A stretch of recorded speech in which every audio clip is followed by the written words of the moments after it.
Let's say with this story now, shall we? The decision by opposition leader Raila Odinga to withdraw from next week's repeat poll and his consequent campaigns for election boycott has left the country at crossroads. But just when was the election boycott vocabulary introduced in the country? And what are the implications of Raila's move? Our political affairs reporter Moremi Mwangi explains.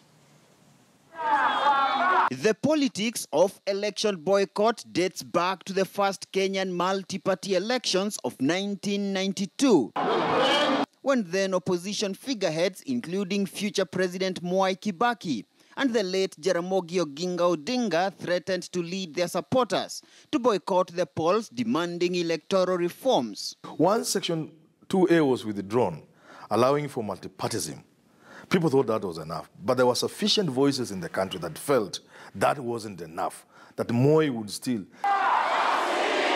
But the boycott call was quickly abandoned as infighting within the Forum for Restoration of Democracy took center stage, splitting the giant party into Kenneth Matiba's Ford Asili, Jaramogi's Ford Kenya, and Kibaki's Democratic Party.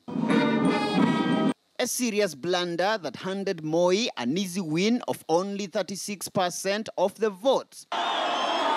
But the demand for electoral reforms intensified before the 1997 elections, and this time one man made good his threat to boycott the elections: veteran politician Kenneth Matiba. Unfortunately, all the Ford Asili MPs quickly abandoned him for alternative parties, except then Nakuru East legislator Francis Wanyange. If Matiba had kind of remained on the ballot, all the votes that Kibaki got, perhaps this time they would have gone to Matiba.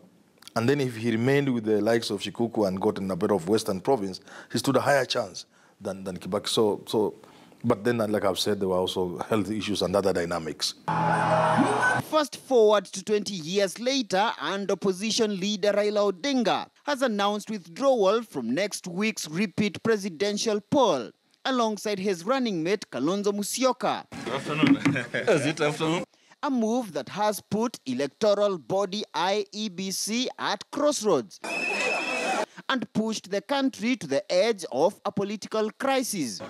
But unlike in past boycotts, this time there is a twist.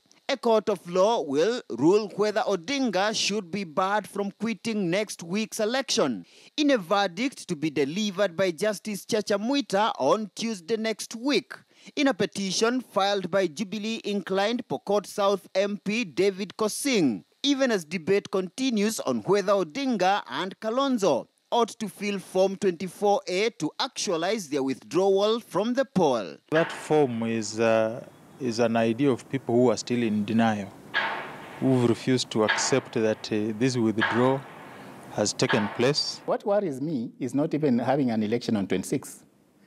Is what position is Kenya going to be in from 26 to 2022? If our Jubilee, the way forward is not to allow Raila play where he plays best, is to remove Raila from the trenches. You get it?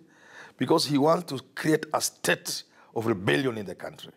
And that once that fills the air, you cannot control it. As confusion and uncertainty reigns over the Kenyan political future, October 26th will no doubt be akin to the Kenyan date with destiny, even as debate continues on Odinga's withdrawal from the repeat poll. Moremi Mwangi, KTN News.